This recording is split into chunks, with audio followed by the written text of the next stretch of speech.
I am very excited for today's webinar. This is about advancing first responder drone programs with AirData UAV. I think I'm most excited that we have some current customers who I'll introduce here shortly on this call. I hope that there are some questions from you all as we go throughout the presentation here, throughout the webinar. If you do, please drop them in the chat section down there. Catherine, who I'll introduce in a sec, will be monitoring the chat. She may stop me and jump in, or I'll do my best to save some time at the end for dedicated questions, and we can get to those. So first off, my name is Trevor Hall. I'm on the customer success team here at AirData. Catherine, you want to introduce yourself real quick? Hi, I'm Catherine Nichols, and I'm on the sales side. Thank you, Catherine. And I will give an introduction to Chad Tillman with the Huntsville Police Department and Sergeant Nic Fox with the Sacramento Police Department here in a moment. But first, I'd like to go through our agenda for today. And this is recorded, this call, so feel free to refer back to this if we want to cover any of these topics again. All right, so for the agenda, a few weeks ago, Catherine and I got on a call with Chad and Nic. We really wanted to have a webinar for our first responder community. A lot of first responders use our product, and we wanted to have a dedicated session for you folks. So when Catherine and I said, what should we talk about? We invited Nic and Chad, and what transpired was Nic and Chad basically talking back and forth for the better part of an hour on some of the hot topics in the drone industry. They talked about their programs, some best practices they had. I think Catherine and I were quiet for a lot of that conversation, and we were just taking notes. And what you're looking at here for the agenda were those topics that came up during that conversation. So we're going to talk about managing your drone program. If you aren't already aware, AirData is a fleet management software. We help you manage your whole drone program, your drones, your pilots, all of the reporting. We have a lot of great functionality. I want to hear from Chad and Nic about how they've done that, how they've managed their drone program. We'll talk about funding and program validation for first responders. You know, I think there's some common themes that you all go through, some pain points common, whether you're law enforcement or fire or search and rescue. You know, establishing that program and getting funding for it can be difficult. So I want to hear from our panel here. We'll talk about interior flights. I'm really excited for Nic Fox to talk about their micro drone program. A lot of really cool stuff they're doing with that. We get that question all the time in AirData. Hey, what are your other customers using for interior drones? So Nic's got you covered there. We'll talk about our live streaming functionality. Chad and Nic both use that. They have great use cases. We'll go through what that looks like. And then parting advice. I want Chad and Nic to leave you all with some key takeaways. So let's go ahead and get into Chad Tillman. As I said, Chad is with the Huntsville Police Department. He oversees their program. Chad's been flying since 2016. He helped start their drone program in 2017, and they became operational in 2018.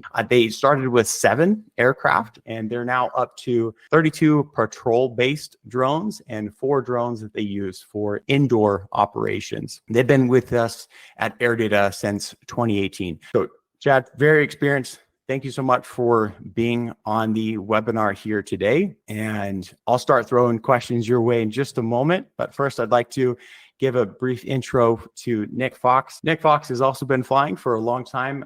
2017, he helped start their drone program in 2019. He now oversees their crewed and uncrewed aviation service units. They currently have 28 pilots, and each of those pilots has an aircraft assigned to them. They recently hit their 1,000th call for service, and I'll let Nic talk a little more about what a call for service means. Spoiler alert, it's a lot more than 1,000 flights. But Nic and the Sacramento Police Department has been using AirData since 2020. So longtime customers for both Nic and Chad Tillman here. All right, let's talk about managing your drone program. So there's a lot that goes into managing the program.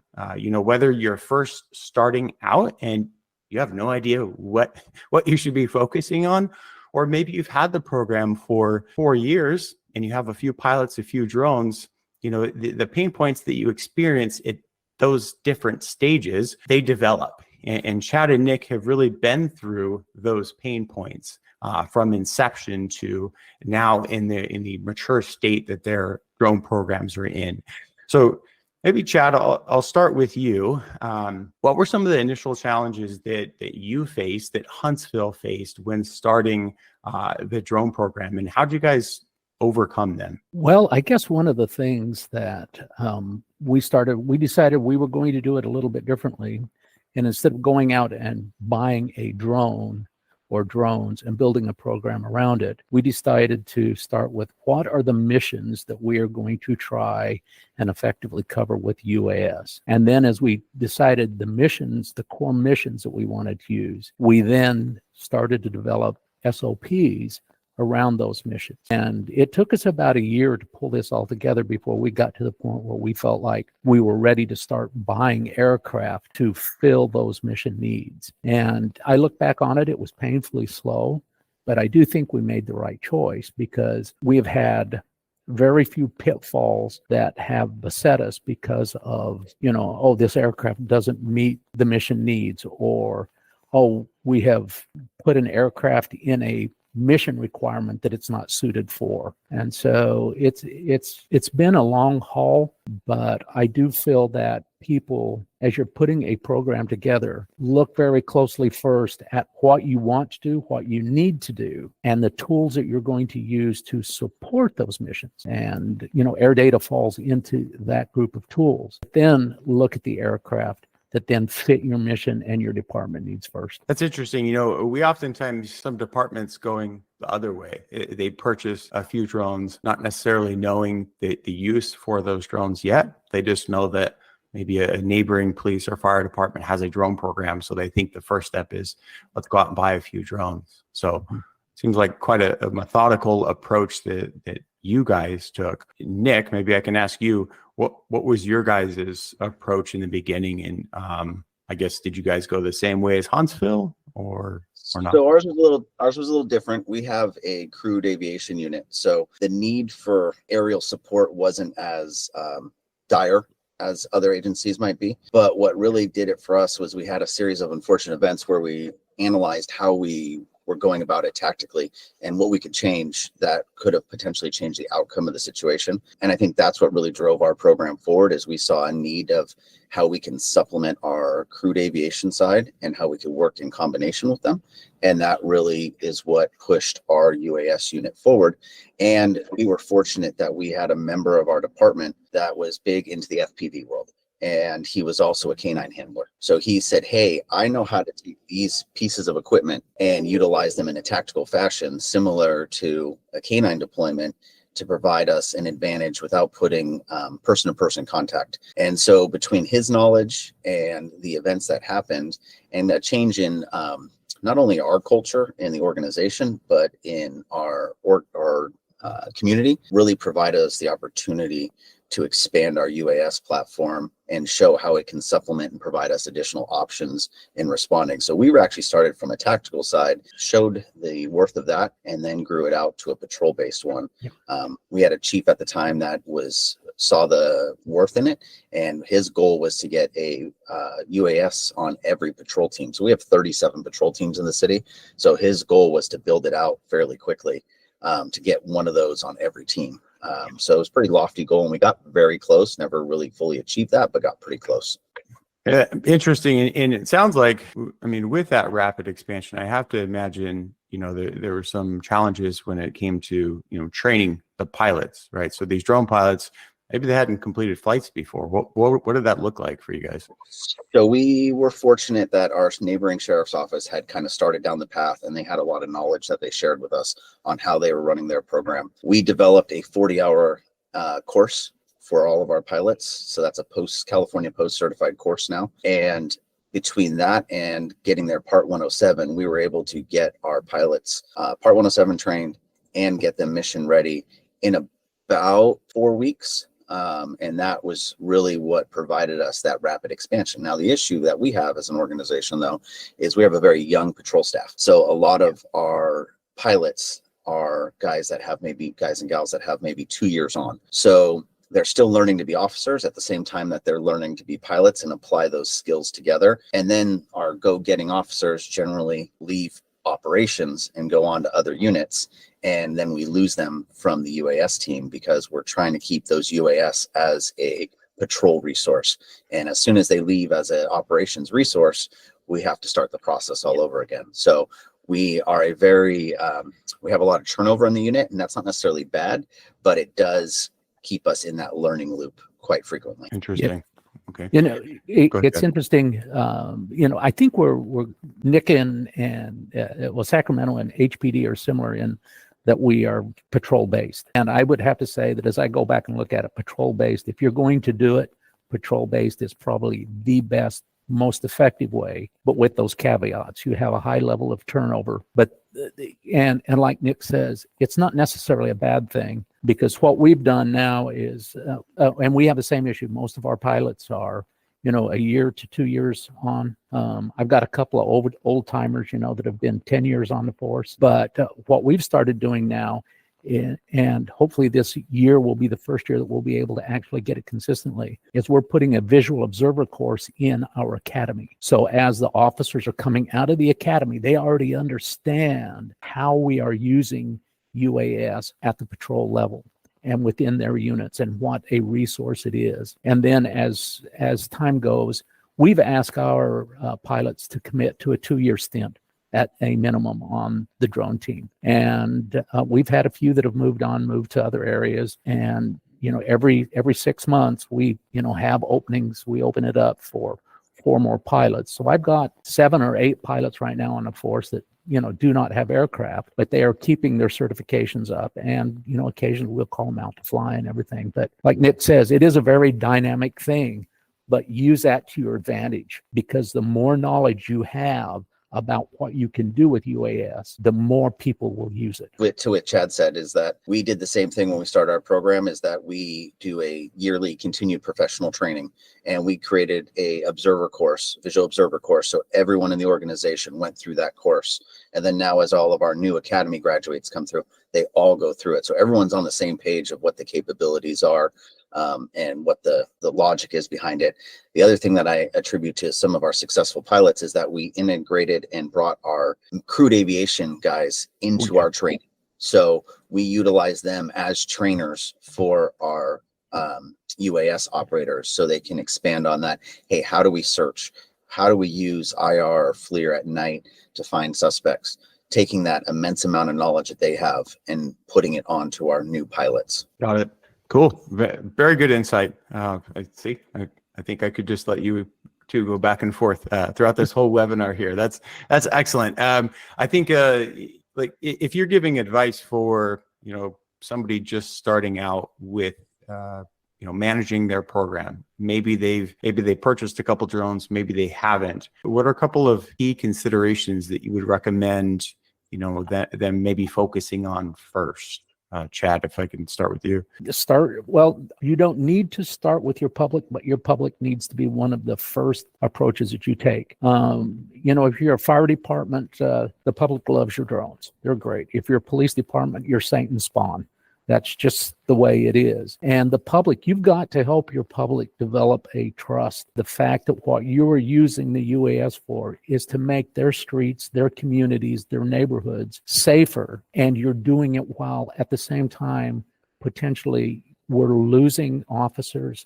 Our forces are getting stretched out. And so safety is a huge thing. Safety is just a huge thing as you start out. But I would have to say one of the biggest things for us has been documenting and managing your program underneath everything.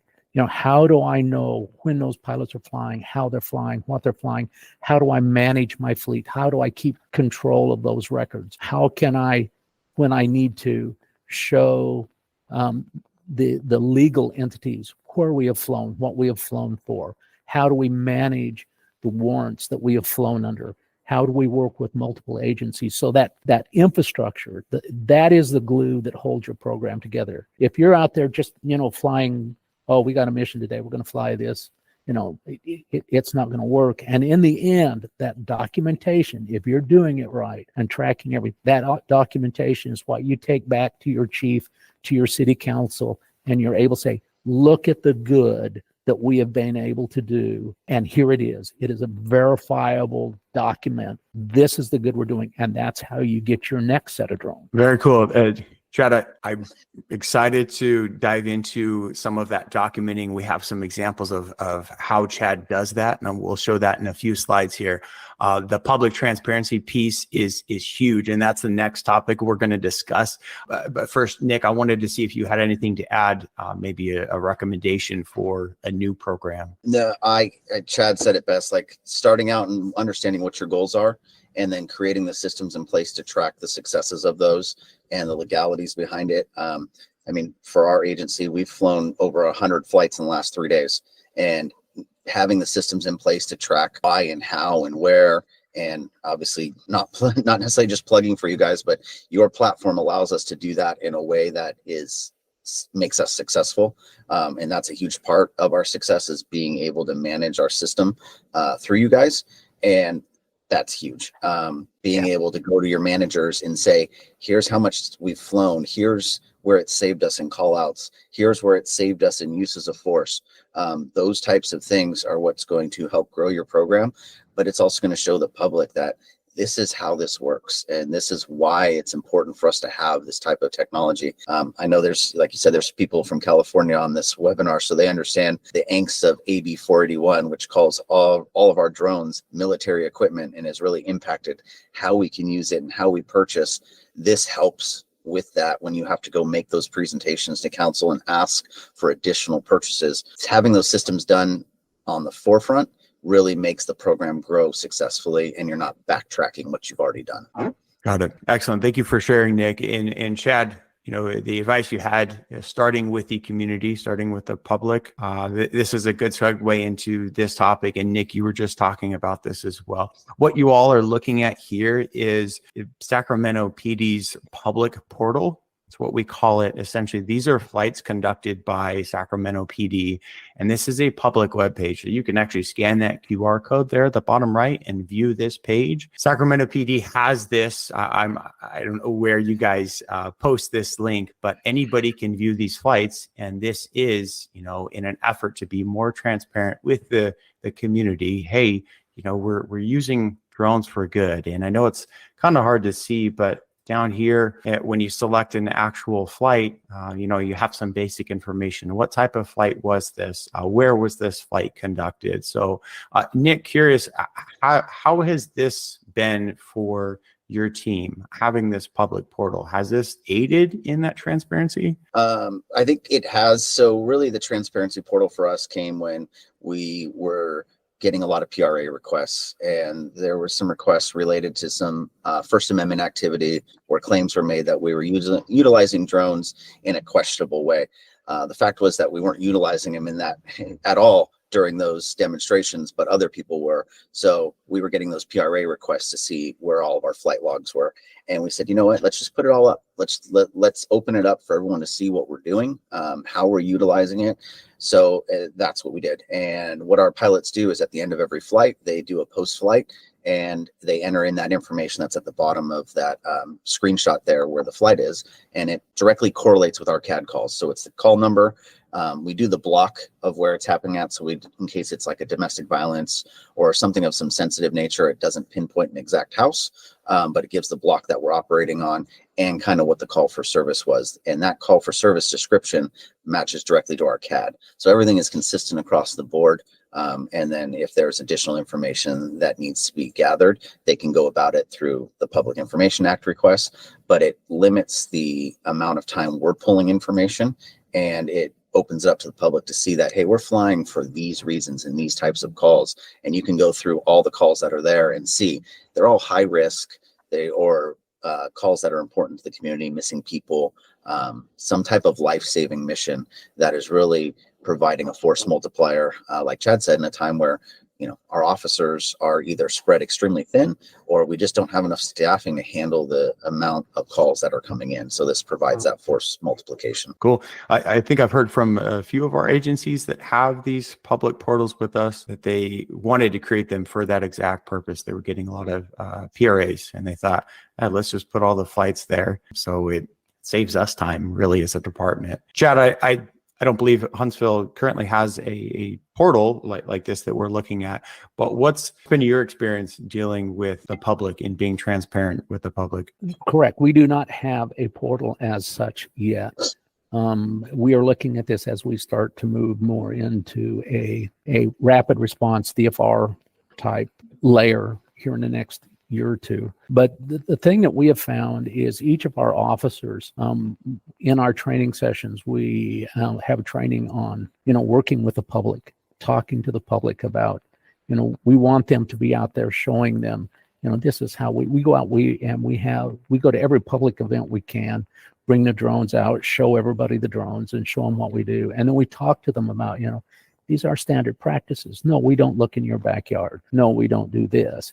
And we have found that this has been very effective for us in that, in our entire program now, I think we've only had one complaint, and that was from somebody who was severely breaking the law and shouldn't have been doing what they were doing to begin with. And it led to, it actually come from other things. But we've been very lucky in that our officers have been very discreet and very cautious in the way we work. Being here in the South, our leading mission statement is it ain't been litigated and we ain't going to be the first. And so far it's working well for us. Yeah, I would say echo what Chad said is if your UAS unit is not part of your outreach, your recruiting, or your public demonstration, it's a missed opportunity to get your equipment out in front of the public. It's also a missed opportunity for a recruiting tool. Some people this might be the interest that brings them into law enforcement, and the fact that they can utilize an outside interest, an outside hobby that they never thought was part of law enforcement. And it could be the actual thing that brings them to your organization. So for us, we're included in all those events where they want to see all of our big, cool toys. UAS is now part of that package. Yep. Cool. I think that's actually kind of a good segue into the next topic of funding and validation. The more transparent you are with the community, I think that could only prove to benefit the entire operations. When you're attempting to get that funding from an LT, hey LT, we need a drone program. Why, Officer Smith? Well, the neighboring department has one. Well, maybe that's not a good enough answer for the LT. So, excuse me. You're being open and honest with the community. I think that goes a long way. When it comes to funding a program and providing proof of concept, the drone industry being emerging industry, it can be difficult. Maybe there's not a line item for a drone program. And at AirData, we really want to help you as you're starting and developing your drone program, provide that proof of concept. And one of the really cool features that we have is pre and post flight checklist. And with those checklists, you can customize them and include specific questions that you would include then in a report. So AirData has a reporting feature where you can track, the flights from your pilots over a period of time and export them in a PDF or a CSV.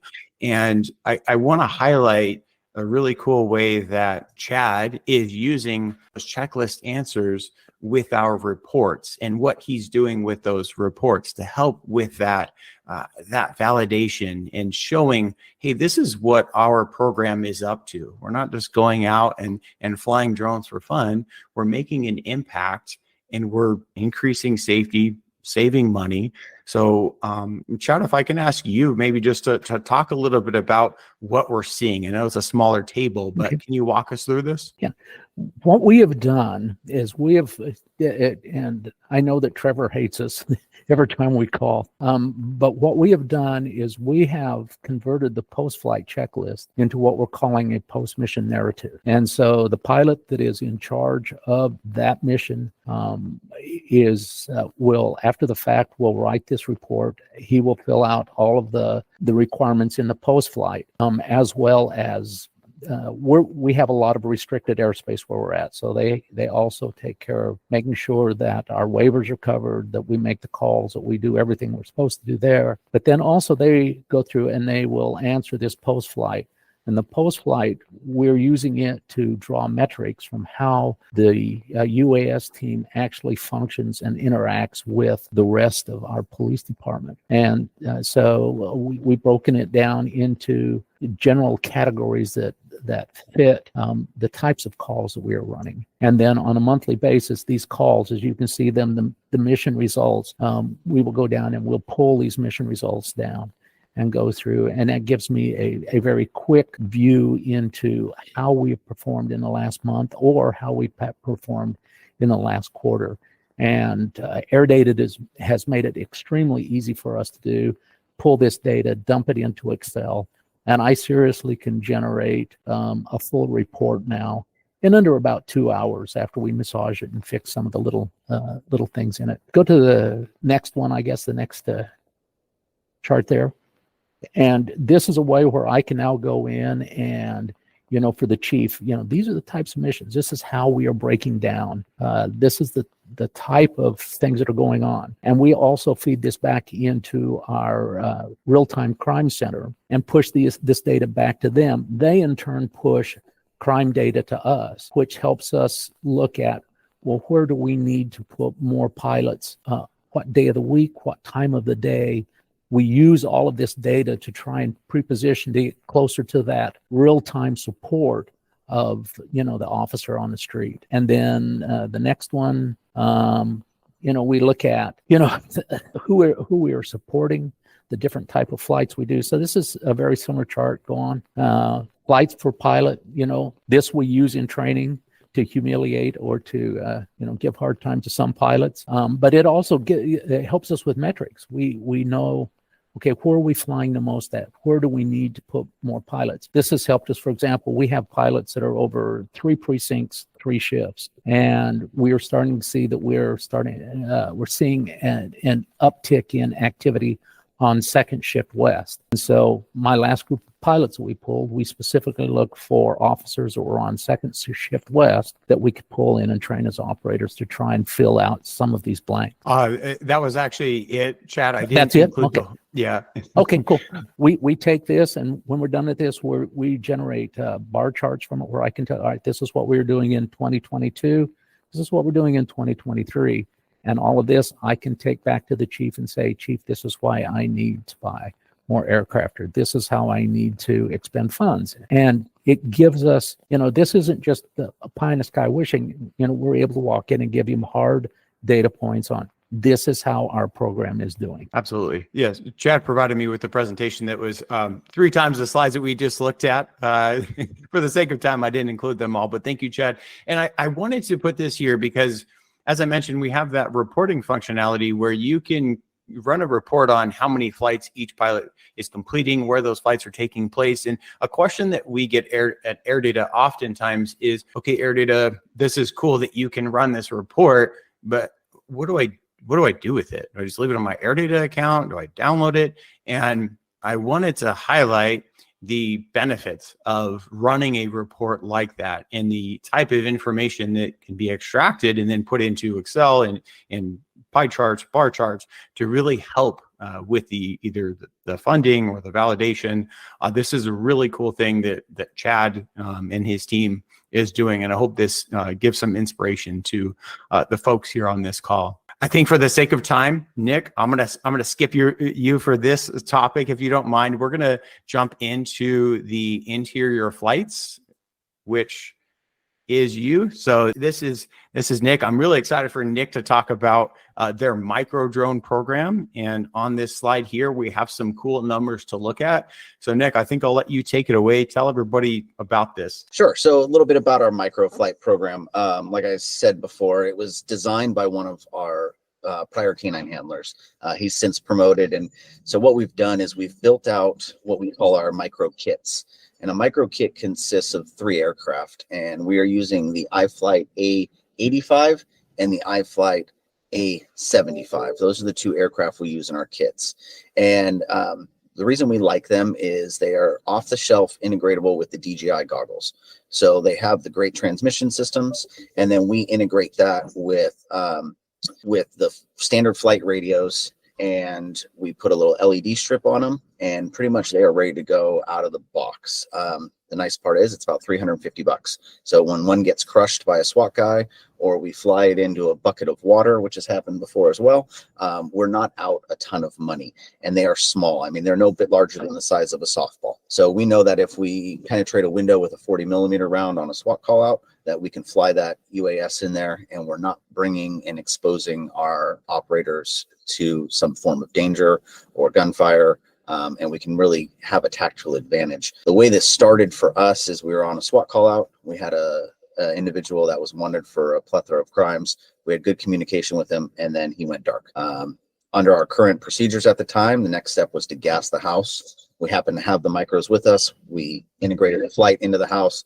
We found that basically he was having a medical emergency, was passed out. Our SWAT team ultimately was able to rescue him based on the intelligence we were providing, and brought him back to life 3 times.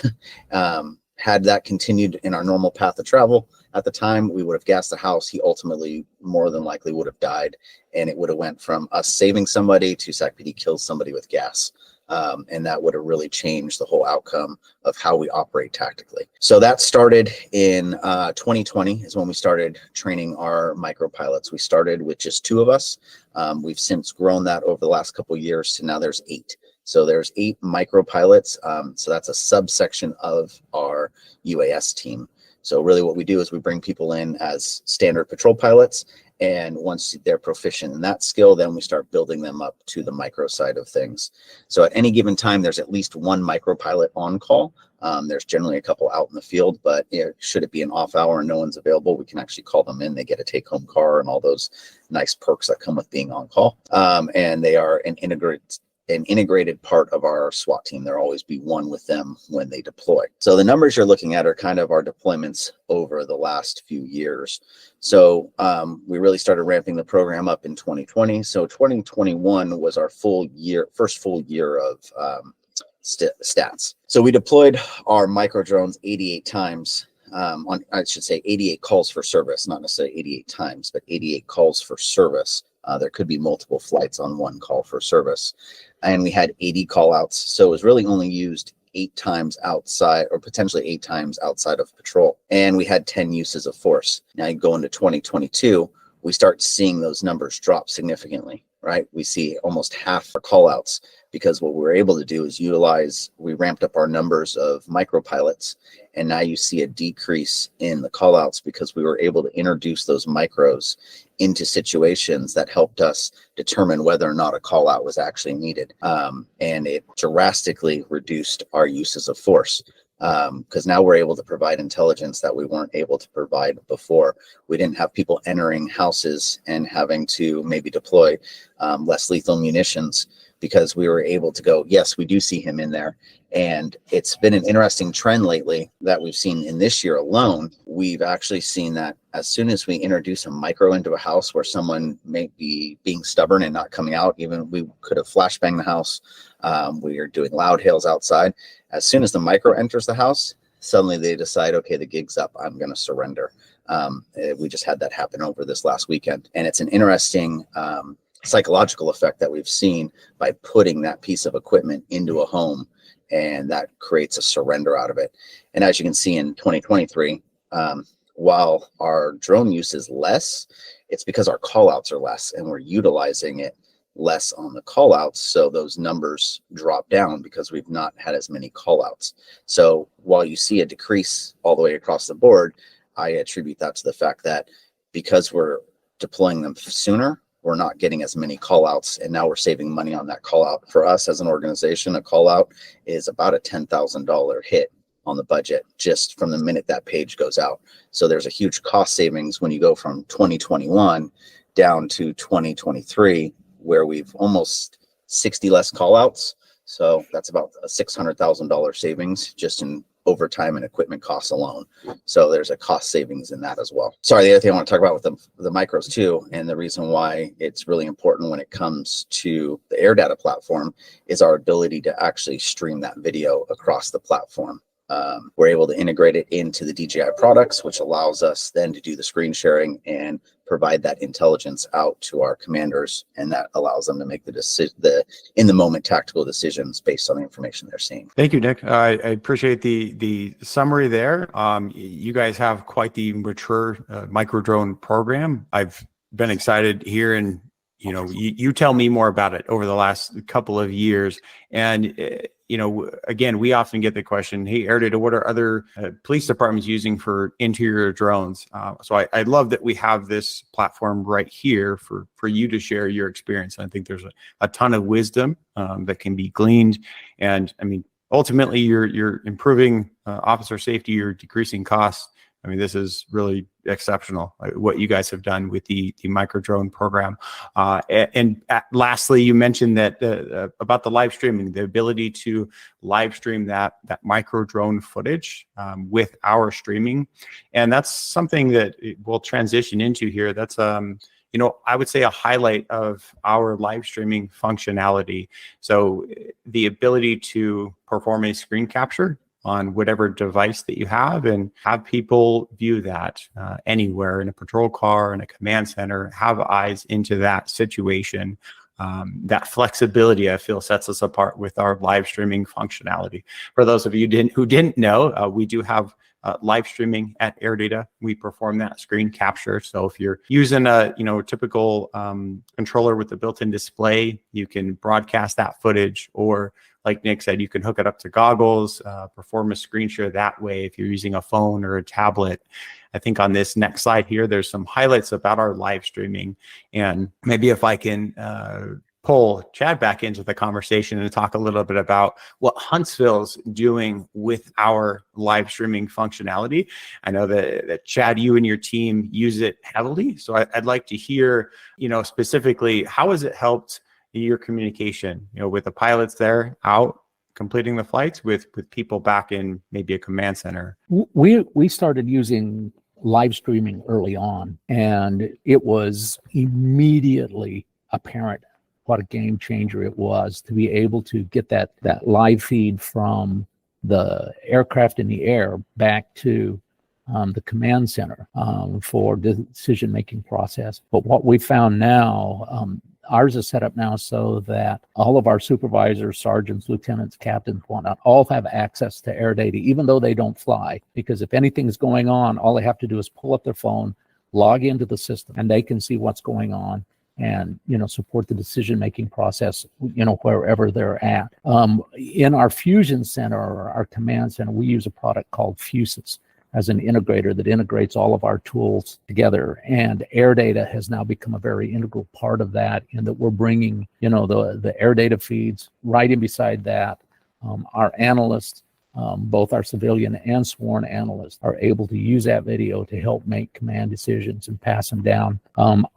Our bomb squad, for example, right now, every time the bomb squad goes out on a call, we have a drone unit that goes with the bomb squad and live streaming, to the point where, for example, the operator of the bomb squad's robot actually has a drone flying above the robot with a second live stream feed for that operator. So the operator now has not only the camera feed from the drone, from the robot, but he also has that upper offset camera view from the drone. And we're finding that they can get that robot to the point of interest anywhere from 20 to 30% faster, because he is much more aware of what's going on around him. We use the live streaming extensively, even to the point where we've on occasion had officers that have had the live streaming on their cell phones, pull their cell phone out and say, look, this is what I'm looking at, and live stream off the surface of their cell phone to give a better picture of what they're looking at back to us at command. Yeah. I mean, if we were to lose live streaming right now, I think all of my pilots would all lay down and die. It is just so useful, and now so much of an integrated part of what we do, that it's great. Yeah, I have to say, based on how your platform does the live streaming, it really opens up an array of options and ways to do it. So for us, we've taken the same technology that we use in our micro drones and put them on a remote control car. So now instead of necessarily flying under a house, we'll drive under a house with a 4-wheel off-road vehicle. Yep. Or down an apartment hallway, and just providing us a longer opportunity and a better vantage point, utilizing all the same technology and platform. Interesting. Go ahead, Chad. We even one time took a cell phone. We took a cell phone once. We were looking for a guy that had crawled down in a sewer. Took a cell phone, fired up live streaming in AirData, taped the cell phone onto a reach pole and stuck the reach pole down in the sewer, and used it as, and it's, we didn't have to wait for anybody to get there. The equipment, the phone, everything was there. Very cool. That was actually going to be my question for Nic. What do you guys do? Do you strap a phone or tablet onto the RC car and stream from that? No, we take the same video streaming unit that is in the micro drones, which is basically like a DJI OS3, and we build it into the remote control car. It goes into a set of FPV goggles, and we stream it right out through there. So it's the same functionality as the micro drones, the same way you fly an FPV drone. We've just put it into an RC car platform. We're also looking into, similarly to that, custom building a little box with a camera on it that our EOD guys can strap onto their robot, because they hate the way the streaming service works on their robot and the way the video is, and they want to be able to utilize it the same way we do the UAS. And we would just basically create the same thing in a box, and they could strap it onto any part of the EOD robot that they want, where they want it on the arm, they want it on the main portion of it, they want it on the actual camera, just so we can get that stream from the robot out to the command post. Yeah. So it's just another way to integrate it. Very cool. And it looks like Kyle Williams in the chat is vouching for the vehicle that you guys built out. Kyle Williams is with Eugene PD. So thanks, Kyle. So Nic's not just blowing smoke, huh? It's actually really cool. I would love to see that. Our John Azevedo did a really good job. He's kind of the guy that pioneered our micro stuff, and he put a lot of time and effort into that robot and custom built a lot of pieces for it, or not robot, sorry, the RC car. The other neat part about that some other agencies might find interesting is we can drag stop sticks behind the RC car as well and release them and drop them behind a suspect vehicle instead of sending a team out with a shield. So that is just an additional tool to provide that safety measure for our officers. Very cool. Oh, thank you guys for sharing. That's really cool to hear how you guys are using our live streaming functionality. Let's go ahead and transition to this last part here and see if there's any questions. Parting advice. So you two experienced veterans have had your drone programs for quite a few years now. What's one or two big key takeaways that you would give somebody who's maybe just starting their drone program? What's a nugget that you can leave with them? Chad, maybe if I can start with you. Don't jump into it too fast. Be careful, plan it out, have a good idea of what your missions are going to be. And this may sound terrible, but do not try and overuse the drones. Do not put your drones into mission needs that the drones are either going to complicate or make more difficult to do. Keep it simple. Love it. Thanks, Chad. I would say utilize the resources around you. Connect with the other agencies around. Locally here, we have a regional working group. We get together quarterly, talk to each other, make sure everyone's on the same page. The worst thing that could happen is that a partnering agency does something that's going to shine a negative light or isn't aware of something changing. So by working together, it really improves not only your organization, but regionally, because what happens when we have a regional incident, everyone's coming. And if we're not all on the same page, if we haven't all met beforehand, we're creating disaster. And then on top of that, there's organizations out there that can help you build out programs. Organizations like LEDA, Law Enforcement Drone Association, huge resource, has standard practices, has things ready to go and built out that can really help grow your program effectively. And then once you connect up with those people, now you have connections all across the country, people that might have tried stuff, people that might have new and innovative ways of doing things or utilizing it. I really like what Chad said about just putting the cell phone on a reach pole, and now you have basically a pole cam. Like it's didn't even think about that.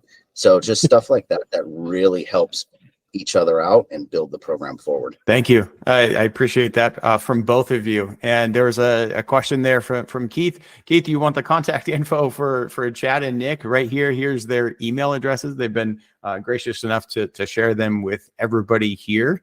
So feel free to reach out. Hopefully you guys can see that there. We also have that QR code, which will take you to info@airdata.com.